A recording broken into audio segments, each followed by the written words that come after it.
Normally, a 2-0 start would be cause for a great celebration, especially for the Cincinnati Bengals and Zac Taylor, who have never been in this territory under his watch. But the win against the Jaguars, while very, very exciting, obviously came with quite a bit of cost. And it's ironic, sadly ironic, that the Bengals, who had started off the season so healthy, and the injury report was blank going into week 2, John Sheeran, that their star quarterback, Joe Burrow, is going to miss at best most of the season, probably all of it. We'll talk about that. John, Bengals are 2-0. Got to be excited about that, but obviously you heard, I wasn't there, but on TV you could tell that air came out of Paycor Stadium for a while in the afternoon until things got really wild at the end there. I thought about it last night. I still think about it today. One of y'all made a deal with the devil. You wanted the Bengals to be 2-0. You didn't know that Lucifer had a cost. He always does. The price is always way much higher than you think it is. This is what happens. But no, like the visual of, every time, we could talk more about this, Anthony. Every time he goes down, you fear that something is wrong every single time, because at this point, it's just, you just never know when the next one's going to happen. And this almost one was inevitable. Yeah. It was just, it seemed like such a routine, like sack. Obviously like the players piled on him and it's not ever comfortable or anything like that, but nothing out of the ordinary looked to be on that play. And then as soon as you're like, oh wait, he's struggling to get up, and he goes back down, and like, yep, this is 2023 when he can't throw. Or it didn't look as gruesome. Obviously it's 2020, but you knew it's when he was down the ground and he just clearly in discomfort. All you can do is throw your hands up in the air again. Yep. And we'll talk about the extent of his injury, the reports on that. We will talk about Jake Browning, the Bengals' performance against the Jaguars, and the outlook ahead now that number 6 is replacing number 9 in the starting lineup for quite some time, it would seem. This is the Orange and Black Insider. As I mentioned, he is John Sheeran. I'm Anthony Cosenza, and we are part of the Believe in Cincy podcast channel with a slate of other shows. Go check it out through your favorite audio streamer. Leave us a review if you can. Hopefully a good one. We would appreciate that as well. And if you like the video side of things, you can catch us on our YouTube channel at youtube.com/@BengalsOBI. And of course, we're also on Cincy Jungle's Facebook, and we're a little discombobulated today. There's just a lot going on. So Cincy Jungle's Facebook page as well. Leave some comments. Go ahead and vent if you want. We'll pin some of those and that sort of thing. It's just a very, very weird feeling that the Bengals are in unprecedented waters, at least since 2018, record-wise. But then you have your star franchise quarterback out for at least 3 months. I don't know about you, John.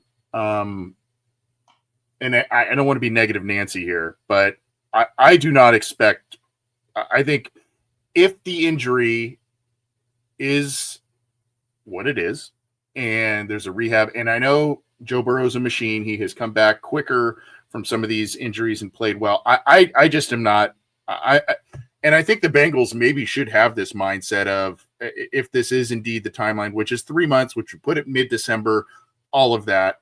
I at that point too, if he does come back that soon, you're talking about game shape, you're talking about missing 3 months of time, all of that. To me, it's now just Jake Browning, right? Like if I'm the Bengals, I am approaching this season that Burrow is not playing this year again, which is a shame.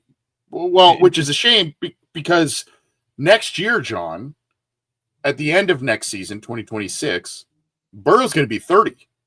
So, I mean, this is the clock of his NFL career has just sped up exponentially.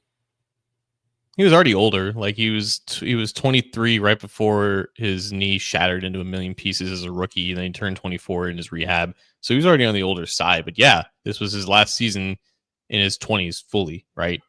He's obviously got plenty more deals or years left on his deal, but I think it's why, despite how like the end of last season was going, when he was firing on all cylinders, you knew that they had to do everything in their power to even be in the conversation to make the playoffs. It's why last year stung so much, because he played the entire season healthy and you saw the potential, what that looks like, and they still couldn't get it done. And then he comes back fully healthy this offseason, and then this happens. And it's like, this One is and a half why games in. Yeah. when you have this guy, you can't take any chances. You can't leave anything to chance. You can't just have him risk it all and be Superman for 17 weeks and 700 dropbacks. And I do agree. Like when covering this stuff, you have to cover it from all angles, which is why, like when I wrote about this morning, like, yeah, there is the optimistic angle of he can come back and play the final 3 games of the season. Best case scenario, right? But you're right. Mid-December, that's again like the quickest recovery timeline based off the estimate of what this is. It's a grade 3 turf toe, and that takes typically 3 months, including the surgery and everything like that. Even if that's the case, if the Bengals are in playoff contention, Jake Browning must be doing something right. Do you want to take him out of the lineup? And if they're terrible and Jake Browning's terrible, are you even risking putting Burrow back out there? So you're right. Even if he is physically able to play in those final 2 to 3 games, I don't know the exact scenario in which you need him out there. I'm sure we'll definitely cross that bridge when we get there. But right now, it's like, it's not technically a season-ending injury, but it definitely feels as deflating as one. It's now you are talking about 3 seasons where his season was cut short due to some pretty catastrophic injuries.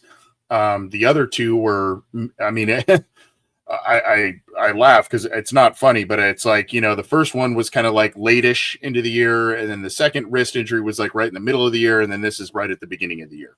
And they just keep coming, and not only do they keep coming sooner in the NFL calendar. So this is obviously not good news, and that's the understatement of the year for Burrow and the Bengals. The Bengals tried to do everything, like you said, kind of in their power to get him ready to get a hot start. Didn't really happen in week 1. Wasn't really happening again in week 2. But then, you know, it just crazy, weird injuries for Joe Burrow on seemingly somewhat of a normal hit. There's piles and all, you know, guys are kind of in there, all that kind of stuff, but it didn't look like such a devastating hit. But as we know, that doesn't necessarily have to be the case, especially when you're talking about ligament stuff, which is what the problem is here. And for those kind of saying, we're gonna go all kinds of different angles on this, but for those potentially saying, well, maybe he could, you know, whatever, shoot up cortisone and all this kind of whatever it is that they do. That's your plant. That's your front left toe. That is your plant, not your back plant, but that is your stepping plant throw. And if your toe is wonky, that's just, it's not going to be good. And plus, if you are looking long-term, you want this thing done and done right, healed. So you are looking maybe at the end of this year, but probably 2026 at this point. I just don't really see, like you said, whether it's good or bad, how this Bengals season ends up. I don't really see a reality where he will or maybe should play this year, depending on the circumstances. But again, like you said, we'll cross that bridge when we get there. But I mean, you feel gutted for him. You feel gutted for Zac Taylor. You feel gutted for the star receivers. I mean, Burrow lobbied for all the guys that got re-signed, and the Bengals did that. He was here, and now his season is painfully cut short. I don't want to play the blame game. there are some comments in here saying, about the Bengals offensive line and play calling, etc. We know that there is, and we saw this the last time Browning took over, there was a shift in the offensive plan, the offensive philosophy under Browning, a little bit more play action, less out of the shotgun. And there's just now this narrative that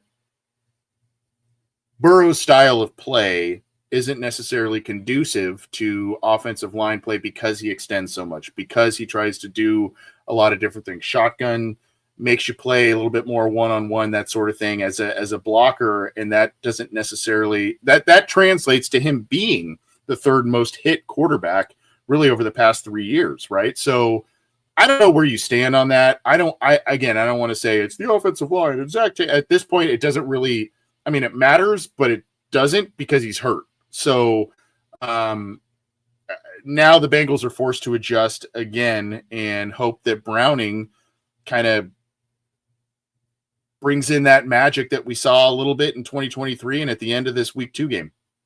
For better or worse, the offense that the Bengals run with Joe Burrow, it instills a different reaction from the defense compared to when Jake Browning is under center.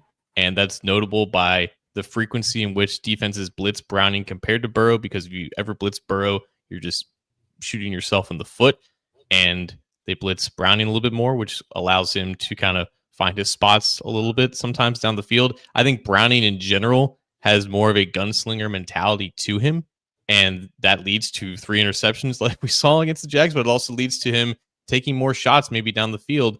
And again, like there's the subtle differences in the way that they play, but also I think defenses, they don't respect Browning's ability to kind of pick defenses apart, which is why, there's differences in the way that they rush him. There's differences in the way in which they drop guys back, and that leads to different results. And that's why for people who don't watch the game, they're like, oh, this offense is even more efficient when Browning's out there.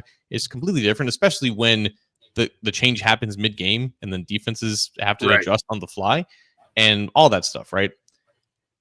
For whatever reason, the offense that the Bengals like to run, it requires Burrow to make the hardest decisions and have him drop back 50 times a game, which puts himself into jeopardy, especially behind an offensive line that, again, is just not the most athletic, which is why they're going to give up some quick losses more times than not compared to other offensive lines.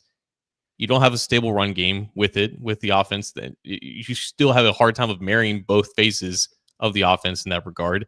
It's not reliable. It doesn't get enough push. And it's why you have to rely on him creating plays that the run game should be able to create in order to stay ahead of the chains. And it just makes everything harder. And it shouldn't have to be this way. You should be able to force more things into this offense that protects him, but they still refuse to do that. And my biggest concern, Anthony, is that if it hasn't changed by now, what is a third major injury going to do? It just seems like whenever he gets back out there, it's going to be the same thing over and over again. They're just going to have to cross their fingers and hope that it's not another ligament that gets torn in his body. He's spending half of his career in that training room. It's like the Mr. Operation. I can't even remember the game name, right? But like every part of his just body, Operation. Yeah. Operation. Yeah. Every part of his body's been tinkered with at this point. And it's terrifying. I can't imagine how he's feeling, that there isn't a part of his body that hasn't been completely torn to bits. And he's not even 29 years old, but that is the situation that they throw him out there into.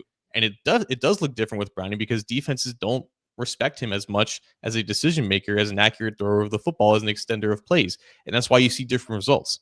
But with this injury, again, it was Drew Sample gets called for holding on 1st and 10. It brings up 2nd and 10 or whatever, and it brings up a 2nd and 20.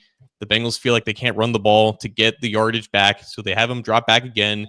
It's not just Dalton Reisner who loses on that play. Derek Armstead, Dylan Fairchild, and Orlando Brown Jr. have some trouble handling a stun on the left side. That's when Dwayne Smoot kind of comes in and contains Burrow in the pocket, which is why Armstead is able to get him by his feet and then sacking him by his feet. Everyone collapses on him. We don't know how the turf toe happened. We just know that Armstead kind of landed on his feet, and that's presumably why that was the case. But yeah, the offensive line is definitely not great, and we've had so many qualms about the process of building out the interior of that group this offseason, and that definitely, it's not ideal in how it led to this point, but it's just a lot of factors that go into it, and it's why every single time that this happens, we have the same conversations, because it doesn't seem like anything changes. It doesn't. We'll talk about Browning here in a little bit, but there are a lot of different elements that go into this, and unfortunately, you know, you get there's all kinds of opinions out there, right? I mean, it's Burrow's play style. It's kind of I don't want to say reckless, but he runs into pressure, and then the offensive line, like you said, it's been kind of a patchwork deal. We were excited about this offensive line to an extent because this appeared to be one of the best ones that he has played behind, but he was still getting hit, that sort of thing. So at this point, I'm not really like you said. And I don't want to sound the alarm bells, and I don't think Joe Burrow is this guy, but like you said, when you are a professional football player, professional quarterback, and you are spending half of your career under the knife and or in the rehab room, at what point do you say, how is this worth it? Is this worth it to continue to go through this? And I know now all of the Andrew Luck people are coming out of the woodwork with this thing, but unfortunately, it's not. And Andrew Luck played a brand of football as well. That was he invited a lot of contact, right? I mean, he ran the ball a lot. He took hits, that sort of thing. And unfortunately, that parallel that we used to kind of go, oh, come on. Now it's like getting a little bit closer to the truth. I don't think, and I'm not calling Luck this either, I don't think Burrow's a quitter by any stretch of the imagination, but you have to wonder at some point when you go, what is this worth it? And if he does miss most all of this season, is now Burrow's offseason lobby going to be O-line, O-line, O-line, O-line? Again, it's hard to kind of put into words about all this stuff, to be quite honest with you, because it's just when it happened, I actually thought it was his ankle. I thought he rolled his ankle. Same. Yeah. And so I was like, well, maybe he can come back, or maybe he misses a little bit of time, that sort of thing. And then you're like, dang, a toe injury for 3 months. It's like, holy moly. But, again, do you think that the run game, because you mentioned this, the run game was not performing well, and this has been kind of a problem with Joe Burrow, hit and miss. Do you think that the run game will get a boost with the quarterback change? I mean, the team needs it to, obviously. But do you expect to see that in the wake of a change? I mean, it theoretically shouldn't, because defenses should be more inclined to just stack the box and make Browning beat them. It depends on what they're going to do differently in terms of formations and personnel, and giving defenses a different tell. It had some sort of a boost in terms of the explosive plays when Browning came in there in 2023, but that was slightly different personnel, different looking offensive line in some respects. So I don't really know. I feel like there was still promise with this run game with Burrow under center, or with Burrow back there, but like it obviously just needs to take a jump, and they need to rely more on it because they can't rely on Browning to throw the ball 50 times. But I can't just go past everything that you just said about Luck, because I've been thinking about it too. Burrow's talked about this before. Like, he's talked about his football mortality. This question's been brought up to him before all of this happened, because he was just coming off of a devastating wrist injury that no quarterback has ever had to gone through. Like, it is a real conversation. People want to run from it, but it is very real at this point. You look at the numbers about how many times they've dropped back, and how many times they've taken on contact, how many sacks they've taken, how many injuries they've had. Like, people are scared about it because of what Luck did, and what Luck did was, frankly, in a lot of ways unprecedented. It's not about Burrow, and I know I'm not putting words in your mouth. It's not about Burrow being like a quitter necessarily. He's a smart dude. Like, he just knows that at a certain point, the risk outweighs the reward. And obviously the reward is millions of dollars, but it's the rest of his life that you have to think about. And I'm saying this right now. Okay. Fandom is about the team, right? And you're always going to support the team. Everyone listening to this identifies more as a Bengals fan than a player fan. And not even Joe Burrow is immune to, if he were to go down that route, people would turn on him. They would call him a quitter, and they would say that he turned his back on the city, on them, and everything like that. It is 100% not going to be his fault if he does that. It will be the team that fails him, just like the team failed Andrew Luck. And we see that 6-7 years into the future after Luck did what he did. Everyone hated Luck when that happened, but we all realized what the Colts did or didn't do to support him. And when the narratives started coming up before Burrow was drafted about how the Bengals are going to ruin him, it's almost like it's a different way, right? Because it was first that like they're not going to financially support him, they're not going to put him around enough talent or anything like that. They're not going to build a support system. All that has been proven false. It's just that it just so happens that the way that they're trying to support him is still damaging him physically. And it's like it's a different way of slowly getting to that point of what everyone feared it would be. So again, that hasn't happened. But every time that this does happen, we have to bring it up because every time that another bullet point in the rest of his medical history pops up, it gets closer to that point. Yeah, and I like what Chris said here. I wouldn't do that, meaning I wouldn't if he did that, meaning blame him. I just don't see him doing it. That's where I'm at with it too. I think, and again, I don't even fault Andrew Luck, and I'm not a Colts guy. I don't, but that I don't even fault him for that. I mean, there are players that call it quits early because of concussions and all kinds of different stuff as well. So you can't fault them. You got to look. I mean, if he played, let's just say Burrow plays till 36, 37 years old, just for the sake of argument, you do have to, at some point, like you said, he's a sharp guy. You do have to look at post-football quality of life, right? I mean, you just have to. Regardless, we probably went down further down that road than we should have. But I mean, there are probably a lot of different thoughts going through Burrow's mind. I would assume the biggest is rehab quick, get back out there. But there have to be other elements to that as well. And there's stuff. Do you think he's injury prone? Do you think I don't know. I mean, at this point, like, I wish I could have a solid answer for you. These are knee injuries happen quite a bit, unfortunately, to players in the NFL. The wrist thing and this toe thing, at least to this severity, it's kind of a fluke, weird deal. So regardless, though, he's taking way too many hits.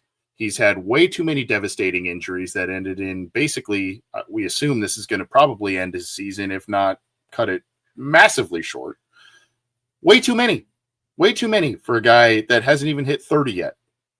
So I don't want to play the blame game. That's not who I am. There's probably a lot of blame, and you could point to this guy and Burrow running into pressure and trying to do too much, or the play calling. There's all kinds of different elements to this. It was a freak deal, and it's not looking great for the Bengals. However, what is looking great is their record.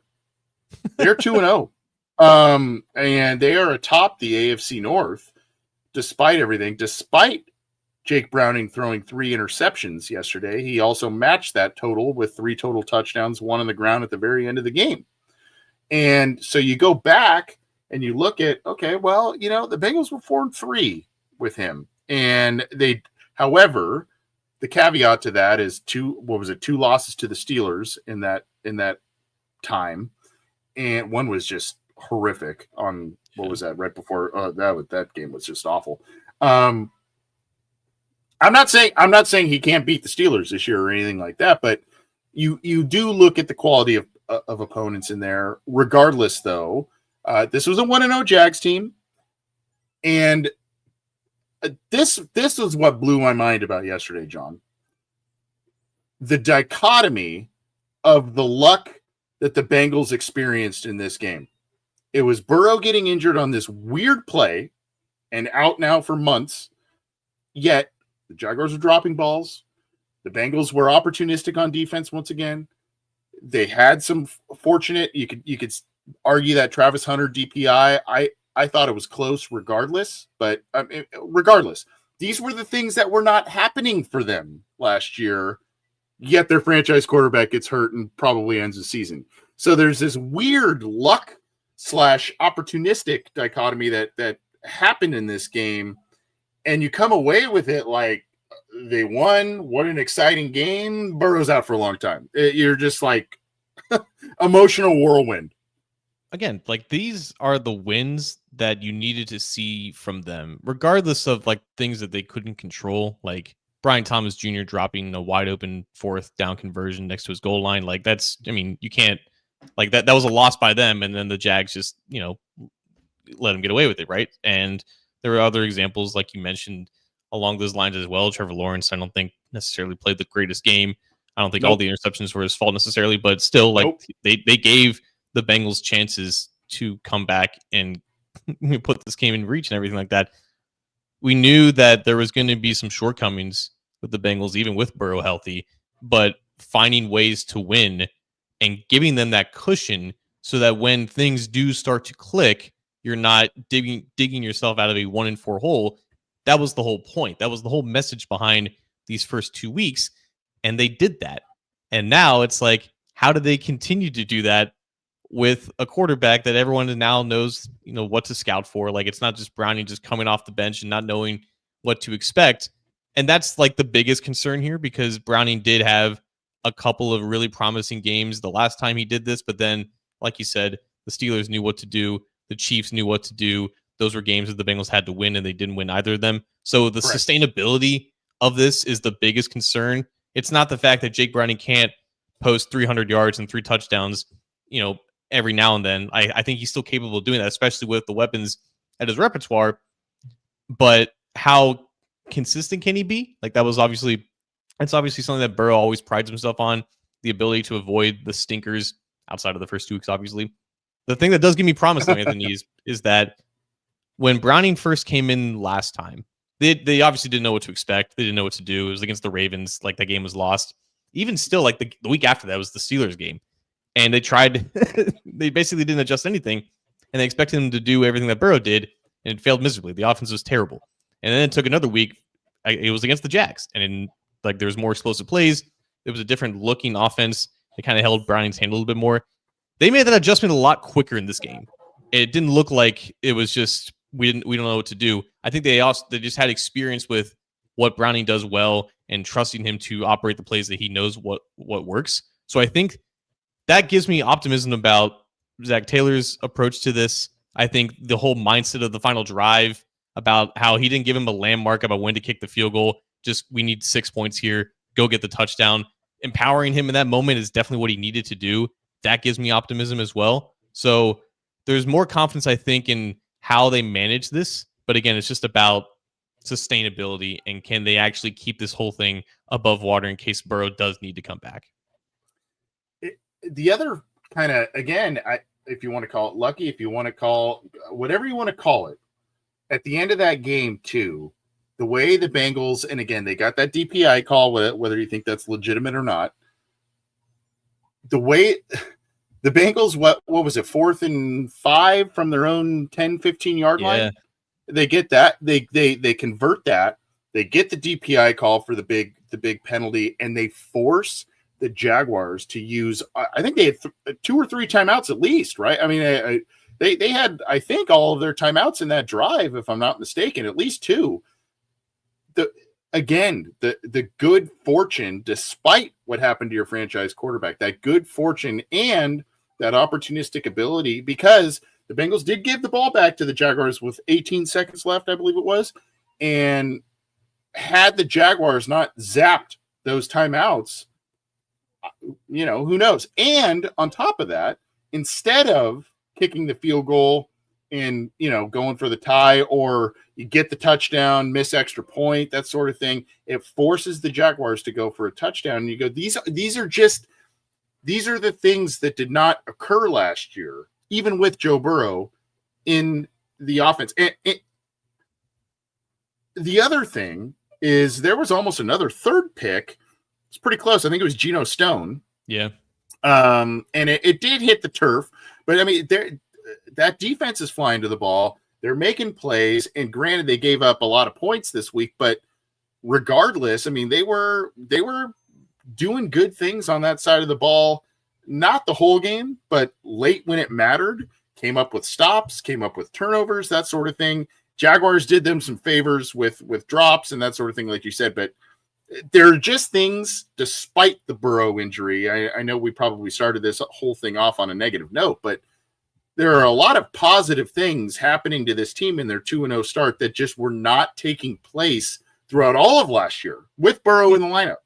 It's definitely a more opportunistic defense. It's very reminiscent at this point of '05. I know it's just 2 games in, but that defense had like 40 something turnovers and they gave up a ton of yards in the process. And that's just the formula that we kind of knew that this defense had to kind of embody. I will say defensively, Andrew Russell, who works with PFF, pulled up some really fascinating numbers today. In the first half of these first 2 games, the Bengals pass rush win rate is 37%.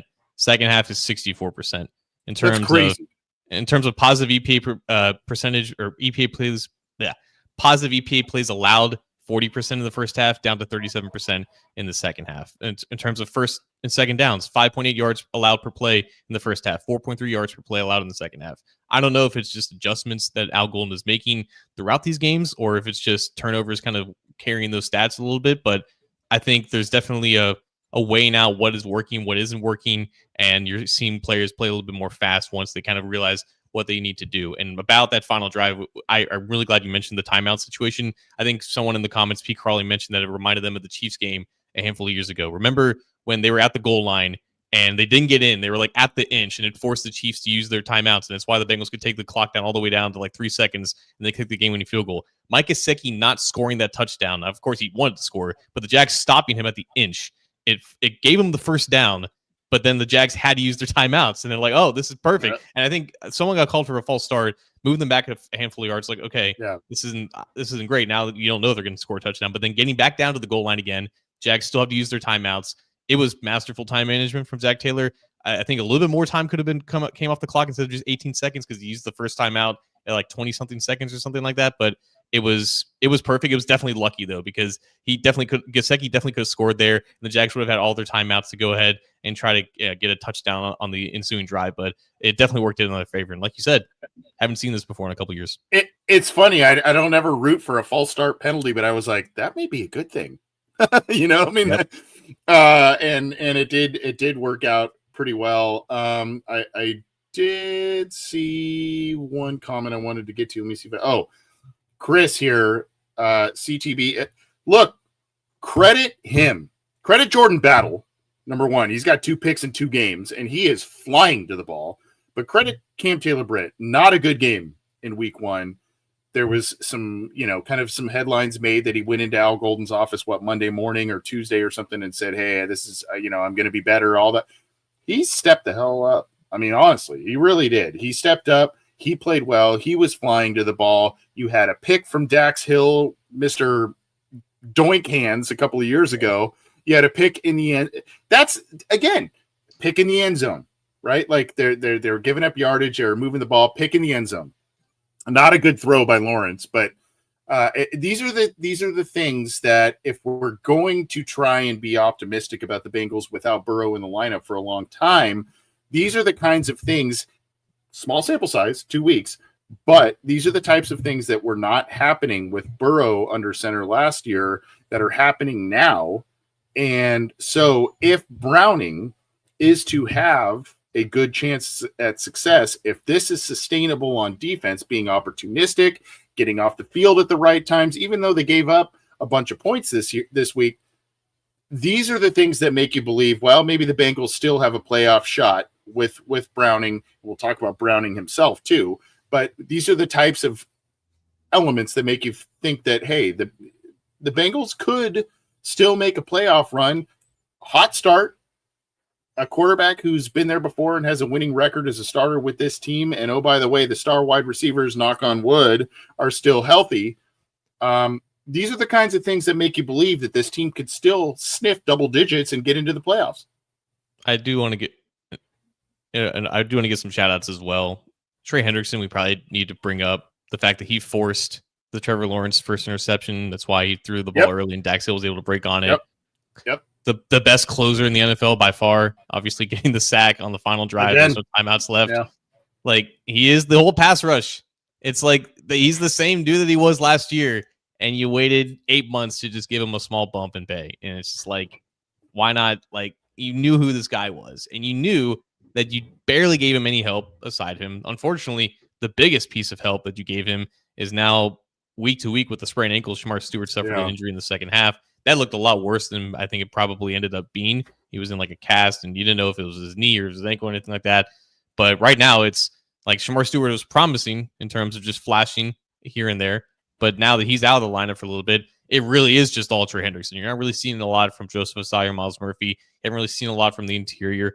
It's just Trey out there making plays. I think again, it's the same trajectory as last year, and obviously the defense looks phenomenally better when he's out there getting some pressure and generating some disruption. Also, shout out Mitchell Tinsley.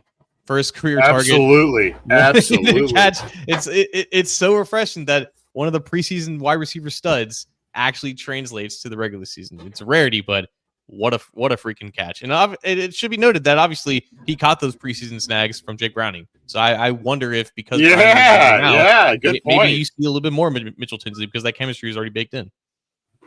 I thought I saw almost him wearing a number 18 jersey when he made that catch. That was an AJ Green-esque catch there, and what a play by him. And obviously that's a great point with the sorry, I think I've got a garbage truck behind me.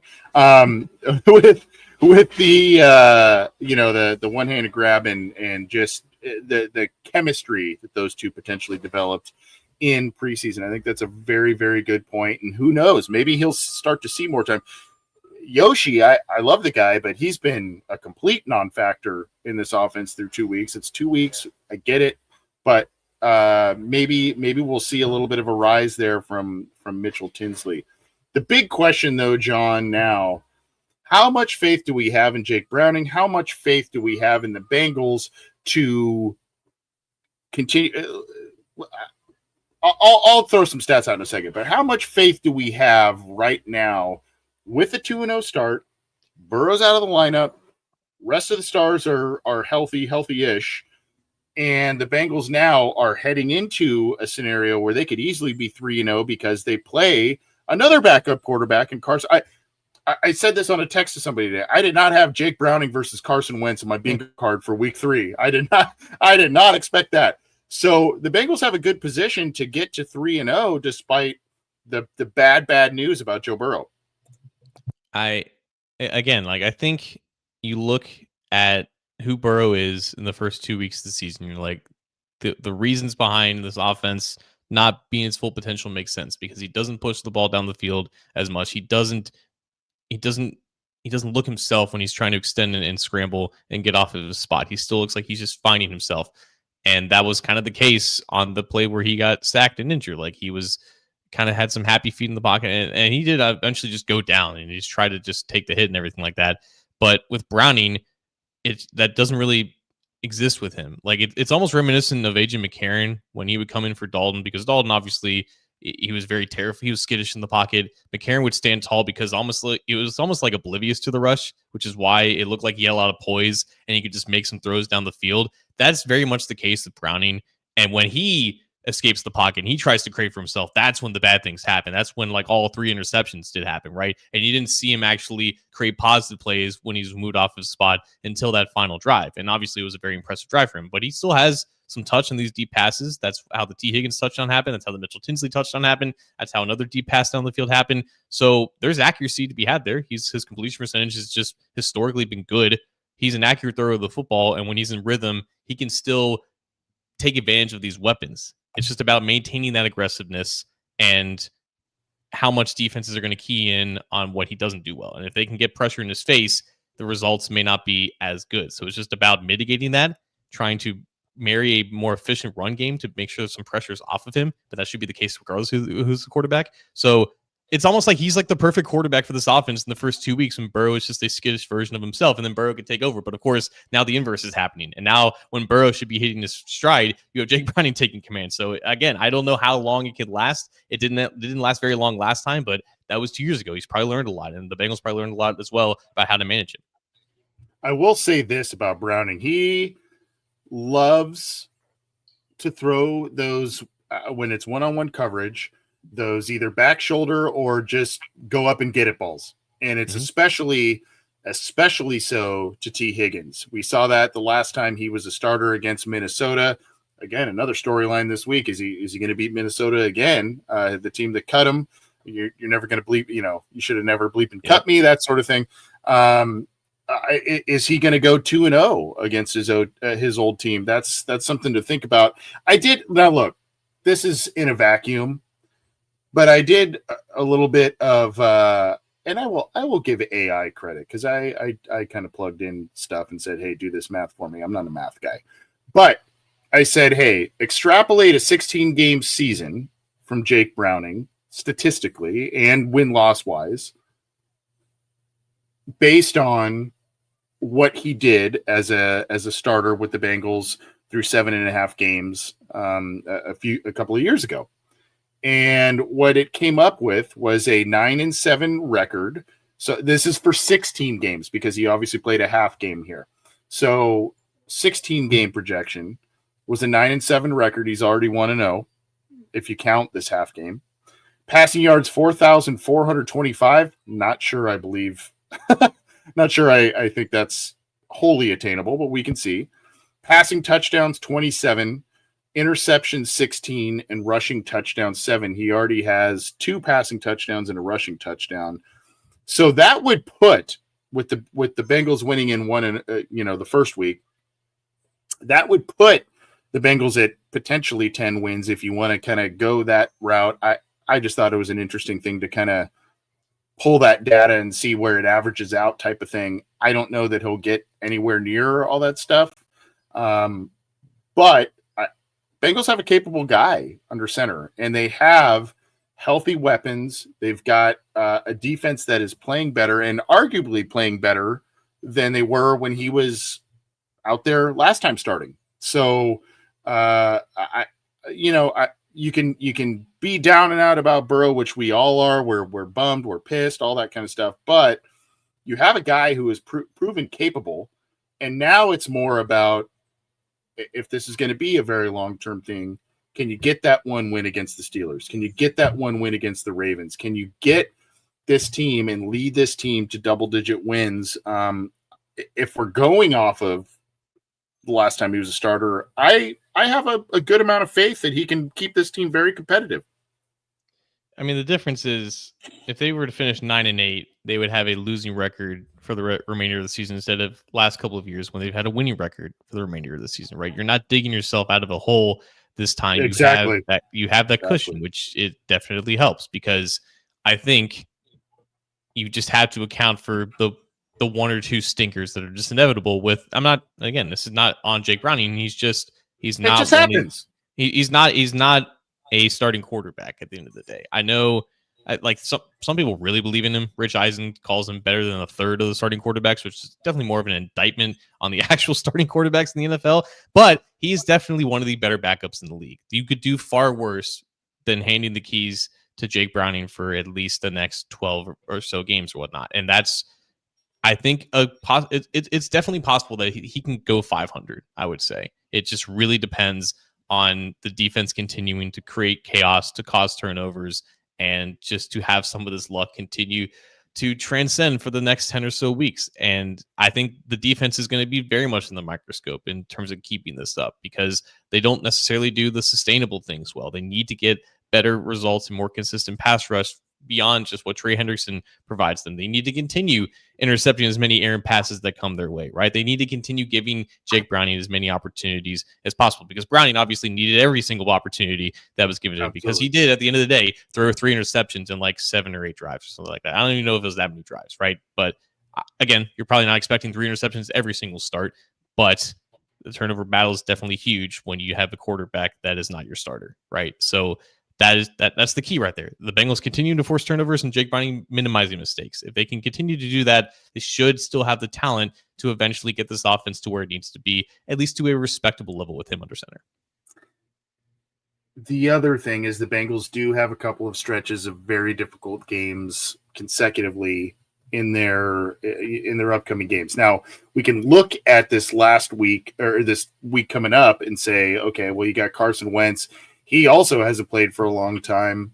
You know, what might that look like? You know, maybe this is a very winnable game for the Bengals, but you do have the Vikings, good defense under Brian Flores, and backup quarterback It is on the road, so it could be a little trickier than you think. Then you go to Denver, another very good game, very good defense. And on Monday night, then you host the Lions.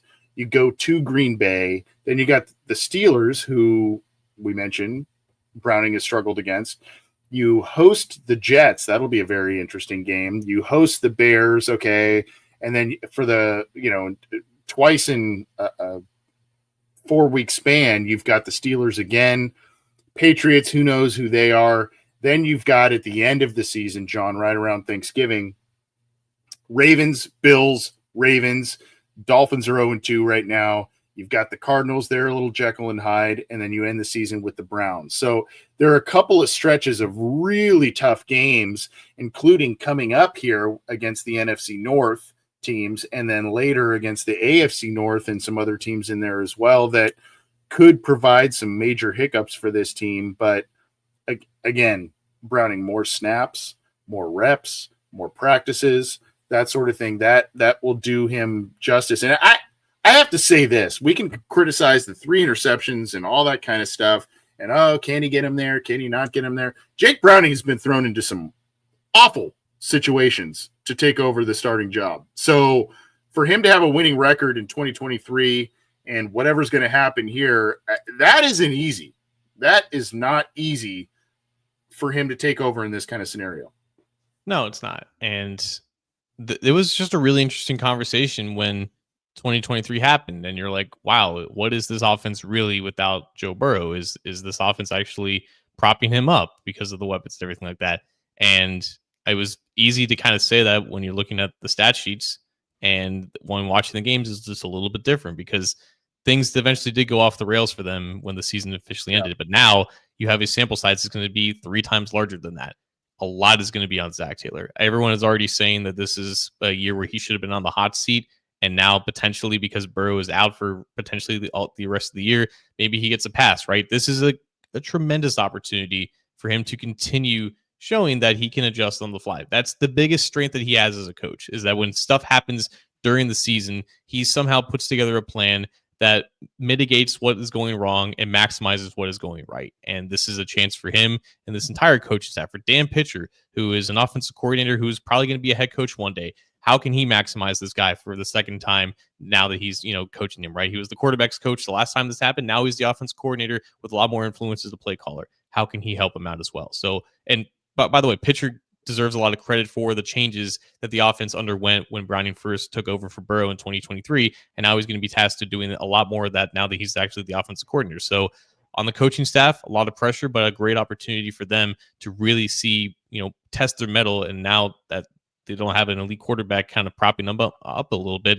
how much can they change? And I guess my final thought is, if I don't expect things to change when Burrow comes back in terms of how the offense evolves, maybe I shouldn't expect things to change and how it is under Browning, and how there's just going to be more opportunities for explosive plays, and the offensive line just produces a little bit better because Browning just plays the game a little bit different compared to Burrow. So maybe the positive things that happened when Browning first took over a couple years ago, maybe they can continue to transcend now. If Jake Browning does prove Rich Eisen right, which is that he should be a starting quarterback, and I say if, that he should be a starting quarterback for some teams in the NFL, you have to give a lot of kudos to Dan Pitcher for that. And despite if you blame him for another injury to Joe Burrow, you would probably need to give Zac Taylor some credit on that front as well. If things go as optimistically as we're trying to be on this, I do think you have to give a lot of kudos to those people, and maybe even Al Golden if the defense continues as well. I mean, maybe even him, but regardless, Browning now takes over. I think there's I shouldn't say a lot of, but there's optimism there. Obviously the pessimism stems from the injury again to Joe Burrow. Do you think the Bengals signed? I know they just a couple roster moves. Jong Meta got picked up off the practice squad by the Panthers, and the Bengals were reportedly looking at a couple of different quarterbacks, I think, and Malik Willis of now the Packers was one that they were looking at. So do you think the Bengals bring in yet another? I think they kind of have to, right? And if so, do you think, a Jameis Winston thing, a name that's kicked around a lot, and others, do you think any of those have legs to it? I don't think Winston ends up in Cincinnati personally, but and it's not anything against him. I just don't think the Bengals go that route. I think they want to prop up Browning as the guy as much as possible. I don't think they're going to bring in someone that's like, oh, he's chomping at the bit. He's almost there. Browning's struggling. I think they want to give Browning every single possible opportunity to succeed and not feel like he has someone breathing down their neck. That's just my personal view. But what do you think about the Bengals and a backup quarterback to Browning at this point? If you actually go to Bengals.com, at the very top of the website, you have the advertisement for their game against the Vikings. The two players who are highlighted there are Jordan Battle and Jake Browning. Jake Browning's obviously going to start, but I think the messaging behind Zach's confidence in him, the fact that he's kind of done this before, the fact that he's been in the offense, you're right. I don't think the Bengals have ever really made a mid-season aggressive move when they've had a disaster situation at quarterback. I think they've always trusted the guys within their building. That's why McCarron got the shots that he did. It's why Jeff Driscoll got the shots that he did, right? So Jake Browning makes about $1 million this year. Jameis Winston makes like $8 million. I don't think that they're going to trade for a guy who makes 8 times more than Browning just to not play him. I just don't see another guy coming in and immediately taking over for Browning. I think the only way that happens is that within these 5 weeks until the trade deadline, or just about, if he's terrible and there's not a lot of confidence that Burrow is going to come back and Zach feels extremely pressured about his job, maybe something happens there. But until then, I think you're going to see Brett Rippon sign out the practice squad to be the backup, or you sign just a veteran who's just going to be the backup for Browning on the 53 and Rippon stays on the practice squad. One of those two. Yeah. And Dan the man, I hear Steve DeBerg. For those who are 80s babies, Steve DeBerg. Do you remember he always had did that guy's fingers ever? Well, I remember. I never watched him play. Don't ask me if I remember him. He always had the cast on 2 of his fingers for years. That poor guy, Steve DeBerg. But anyway, we're going to close up shop and get out of here. We're getting close to an hour, and this has been in a lot of respects, a fun episode. In some respects, not. Talking about Burrow hurt again.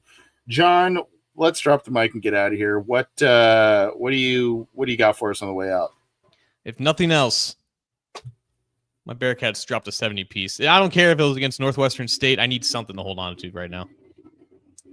Did I see Barstool Cincinnati say, "Are we back? Are we back?" Question mark. I think it was in regards to that graph where you're back, and then all of a sudden it's over. Yeah, then we're not back. Yeah, then we're not back. Yeah.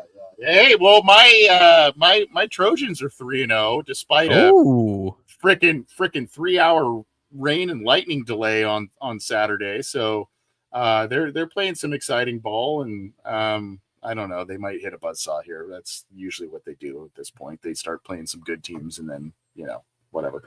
But hey, look, this sucks about Joe Burrow, and that's putting it lightly.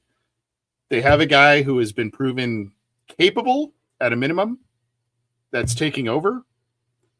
They have a lot of offensive stars.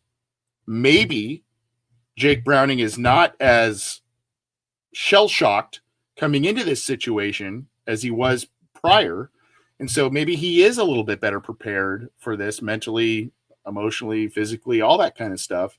And so maybe he is the guy that, can keep this ship afloat. For me, in my mindset, I'm not expecting Burrow back this year. But I do think that Browning at a minimum and week 2 as a microcosm will be proof of that. I think Jake Browning can keep this season very interesting at a minimum. I think he will keep it there will be points where you go, what the hell was that? And then there are points where you go, there it is, 20 points in the fourth quarter. They won, that's not, you know what I mean? I think he will keep this team interesting. I think he will keep them competitive. And I don't know how you feel about that, John, but that's just my thought. I hope so. I don't want this to just go down in flames and everyone loses interest. It stinks when these things happen in September. It's not even fall yet. It's still 80 degrees Mid-September. Mid-September. Not even late September. Mid-September, man. It's been 8 months of build-up just for this to happen. And it's just like, I mean, this tests the mettle of every team, right? How you rally around adversity. Like, they've clearly done it these past 2 weeks.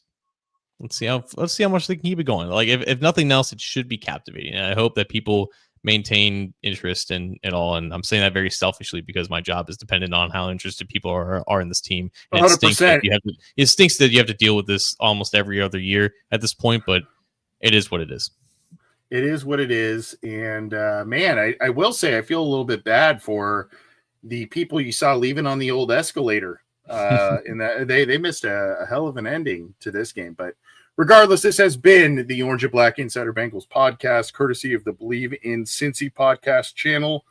You can get this, the audio side of things on your favorite audio streamer, whether that's iTunes, Stitcher, Spotify, all kinds of different ones, along with a number of different shows on that channel. So keep it there. If you can, BLEAV in CINCY.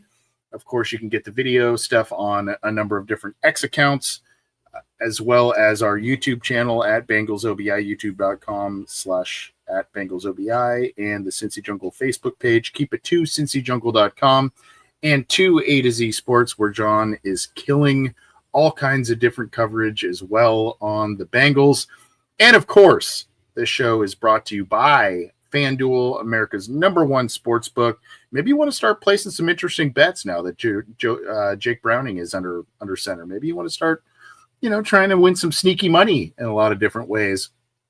That link to their website is in our show description, as well as FOCO, the fans only company, and they've got all kinds of exclusive Bengals merch there. So go check that out. Link in the description as well. But thank you, everyone. We got a lot of people tuning in live. Thank you, everybody, for tuning in live. Thank you for tuning in after the fact. We appreciate all of you, and stick with us. Stick with us, despite what the Bengals are doing or not doing, I guess, but hopefully doing this season with Jake Browning under center. John, thanks for the time, buddy. I appreciate you, and we'll catch up later this week. Randall can't be afforded by the practice squad, by the way, Dan the Man. They can't afford him.